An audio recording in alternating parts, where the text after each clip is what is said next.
I've yet to hear from this administration a single thing we need from Greenland that the sovereign people is not ready and willing to grant us. A threat to take over a NATO ally one way or another. We hear from lawmakers about President Trump's aggressive plans to take control of Greenland. Renee Nicole Good is dead because Secretary Noem allowed her DHS agents to run amok. A push for impeachment after a deadly ICE encounter in Minnesota. Why some lawmakers in the White House want to impeach the Secretary of Homeland Security. There's ways to protest peacefully. We all support that. All support First Amendment rights. Voicing support for ICE operations around the nation and here in the Valley. We hear from local lawmakers who share their thoughts on the recent protests over violent immigration operations. All that and more right now on Sunday Morning Matters. Connecting you to issues that matter across the Valley, around the state, to the halls of Congress. Sunday Morning Matters starts now. Good morning and thank you for joining us. I'm Rucker. We begin this morning with a look back at aggressive rhetoric from the White House about plans to take over Greenland with or without support from NATO. Last week, the Trump administration hosted Danish and Greenlandic officials to talk about President Trump's continued push to acquire Greenland, either economically or through military force. Washington correspondent Gabrielle Corachilio has more this morning.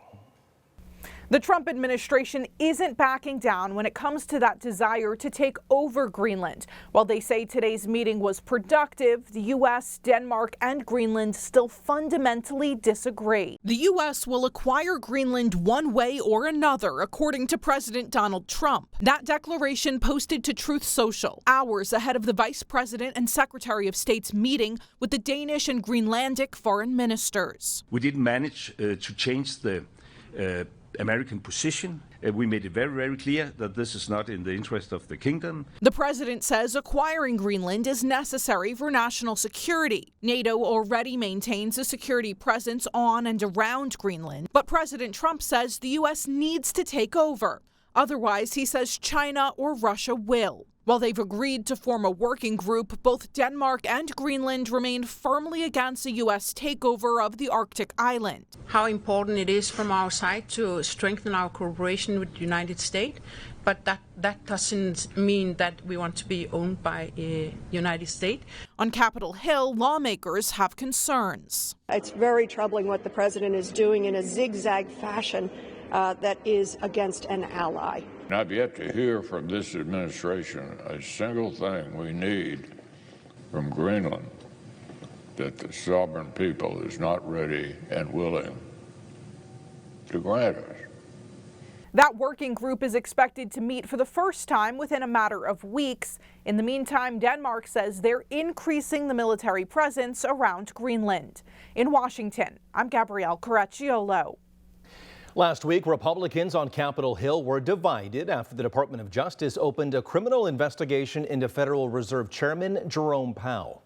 That probe is focused on renovations at the Fed's Washington, D.C. headquarters and Powell's testimony before Congress in June. It comes after months of attacks from President Trump over Powell's refusal to cut interest rates at the president's request. Some Republican lawmakers are defending that probe. $2.5 billion, a cost that's more than Yankee Stadium for a federal office building. I think that's worthy of investigation. Certainly if he lied to Congress, that's worthy of an investigation. Other Republicans have voiced concern over the investigation and say it threatens the independence of the Federal Reserve. If there's nothing there, and I would hope and think there is nothing there, then this is destabilizing, and it looks like the Justice Department is being used as a weapon. Powell calling the investigation unprecedented and believes it stems from the president's frustrations over interest rates. Democrats are advancing a long-shot effort to impeach Homeland Security Secretary Kristi Noem. Noem leads federal operations at ICE and U.S. Border Patrol, and this comes days after an ICE officer fatally shot a woman in Minnesota. Washington correspondent Raquel Martin has the latest from Capitol Hill this morning. Enough is enough is enough. Following last week's ICE shooting that left a Minnesota woman dead, roughly 70 Democrats are now filing articles of impeachment against Department of Homeland Security Secretary Kristi Noem. Renee Nicole Good is dead because Secretary Noem allowed her DHS agents to run amok. Under Noem's leadership, they allege ICE and Border Patrol have gone rogue. Clashes between protesters have intensified in cities across the country as ICE executes the president's mass deportation plan. People are being disappeared. People are being assaulted. A blatant human rights violation. The group is filing 3 articles of impeachment. 1, obstruction of Congress. 2, violation of public trust. And 3, self-dealing. They accuse Noem of misusing taxpayer money on ICE recruitment ads and arresting U.S. citizens without warrants. She needs to be held accountable. The charges, led by Chicago Democrat Robin Kelly, face swift backlash from Republicans. This is the dumbest thing I've ever heard in my life. Florida Republican Congressman Byron Donalds called the move divisive. This is not helping anything. ICE and the Department of Homeland Security are doing a very novel thing. They are following federal immigration law. So in short, you have full confidence in Secretary Noem? Yes, I do. In a statement, DHS called the effort silly during a serious time. Noem calls last week's fatal shooting tragic, but insists ICE was lawfully enforcing U.S. immigration laws. In Washington, Raquel Martin. Also last week, the House started moving forward with a bill to ban members of Congress from buying new stocks. If passed and signed into law, the bill would prevent lawmakers and their families from trading stocks, but does not extend to the president or vice president, and does not stop them from selling stocks they already own, but would require them to provide 7 days public notice before selling. Some lawmakers say it's a step in the right direction, but also say the bill doesn't go far enough. Clearly, this is not what they purport it to be. It is not a ban. The president has more ability to affect markets than a single member of Congress. There is already bipartisan support for that bill in the House of Representatives. A federal court last week ruled in favor of California voters who approved new congressional maps after passing Proposition 50 last November. The Ninth Circuit Court of Appeals, in a 2-1 decision, dismissed the claims by the Trump administration and state Republicans that the maps favored Latino voters over other groups. The judges who wrote the majority decision said the challenges have failed to show that racial gerrymandering occurred. This is what we expected. We think that Prop 50 is completely lawful and should be upheld, and the voters overwhelmingly supported it. And, we are grateful and gratified for today's victory, and it is no surprise. It is exactly what we expected. The plaintiffs previously said they plan to appeal all the way to the U.S. Supreme Court. Still ahead on Sunday Morning Matters, analyzing some of Governor Newsom's priorities for the state going into 2026. Coming up, we sit down with Capitol correspondent Eitan Wallace to discuss Newsom's recent State of the State address.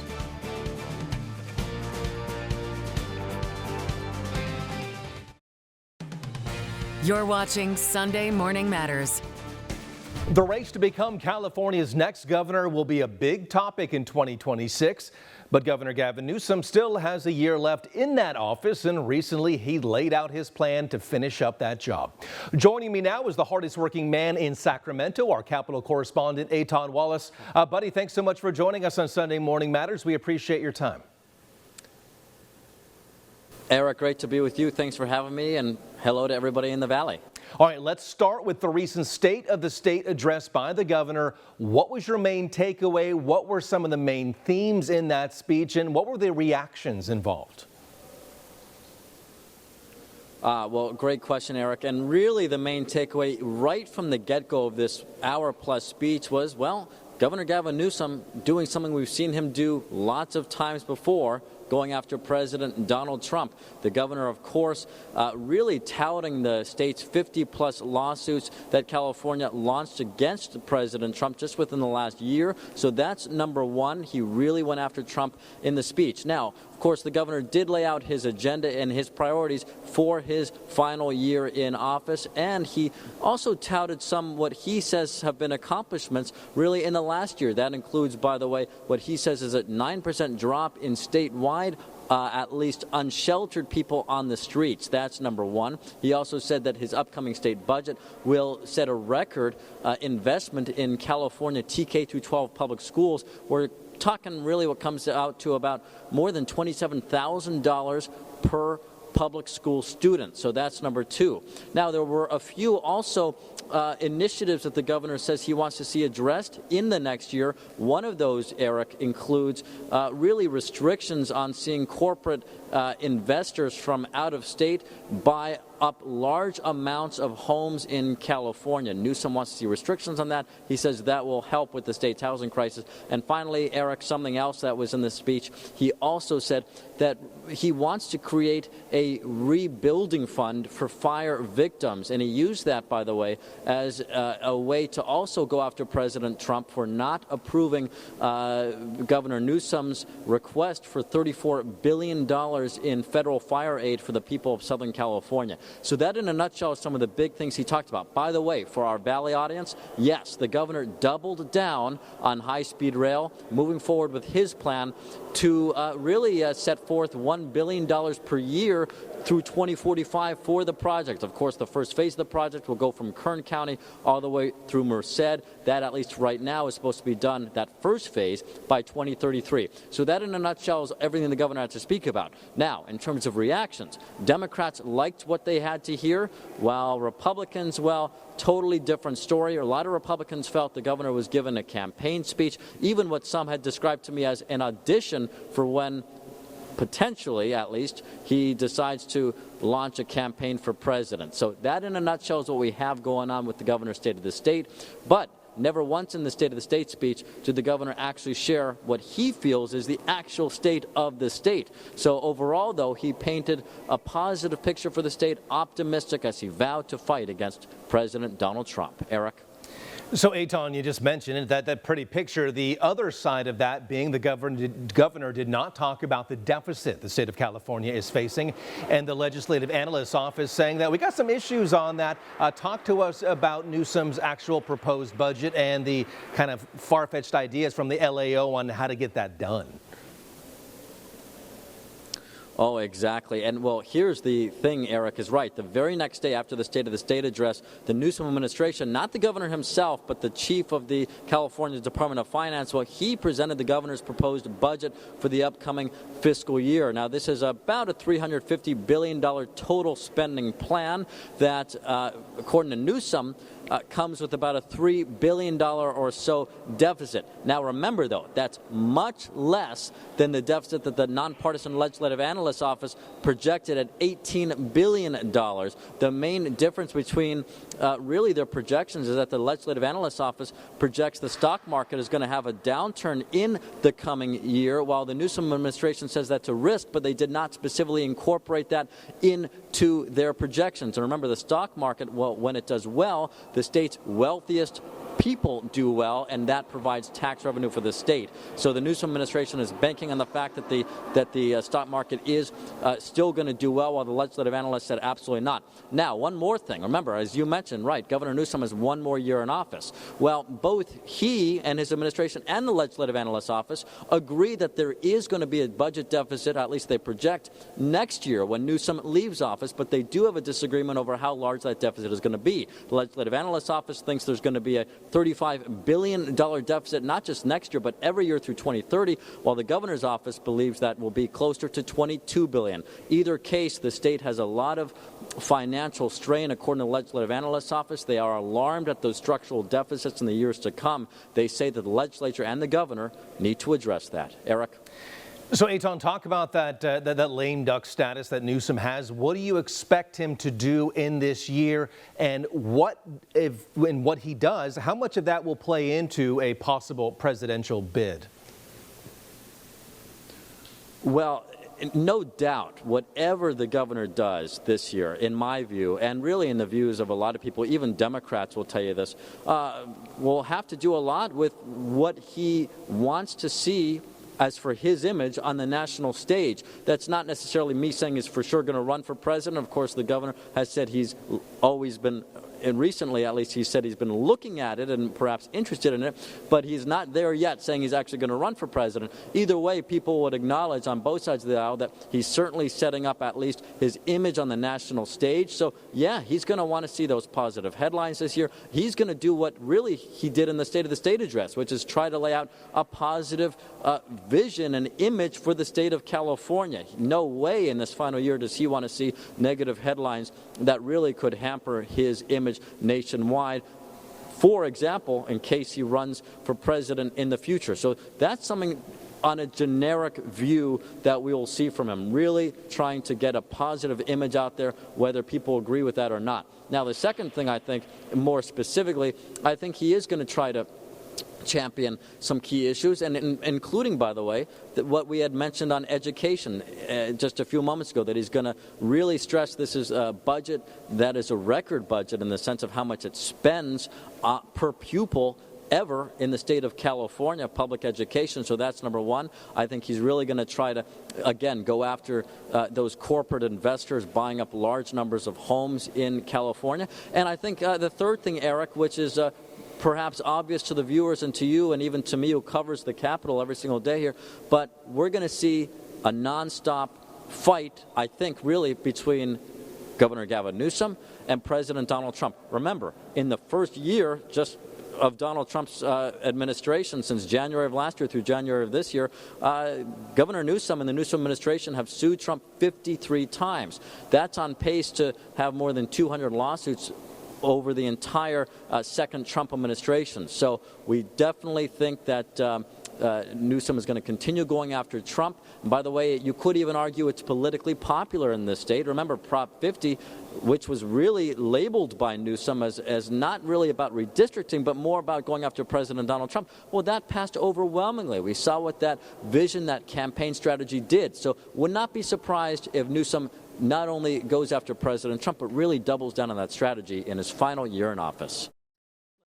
And you can watch more of my interview with Eitan Wallace by visiting our website at yourcentralvalley.com. We talk about the race for governor. California Attorney General Rob Bonta speaking for the first time last week about his decision not to run for governor in the upcoming election. After weeks of speculation, Bonta says that was the best and right move for him, is basically saying that right now is the time to stay put and run for re-election as Attorney General. He said his priorities include continuing legal fights against President Donald Trump and his administration. It comes after California sued the Trump administration more than 50 times last year, as Eitan just mentioned. The actions of this administration are only escalating, and it requires someone who's been in the trenches, who's been on the front lines, to take him on. And I'm going to continue to stand on that wall. Why did you decide not to run for governor? Did you feel you could not win? I felt I could win, and I felt I would win. That's not my place right now. That's not where I need to be. I need to be California Attorney General, fighting for the people of California. I'm pleased and grateful to be able to be there, and I hope I can serve the great people of the state for another 4 years. And that race for governor, meantime, remains a very crowded one, and some big names still on the sidelines said to be considering a run of their own. Still ahead on Sunday Morning Matters, local lawmakers weighing in on recent protests over immigration operations around the nation. Coming up, a look at the call from Fresno County's Board of Supervisors, at least some of them, to end attacks against law enforcement.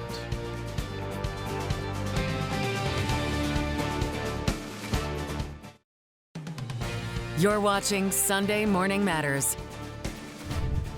Supporting immigration enforcement. Last week, some Fresno County leaders calling for an end to attacks on ICE agents. It comes as protests grow across the country, including right here in the Valley. Our Brianna Bias has that story.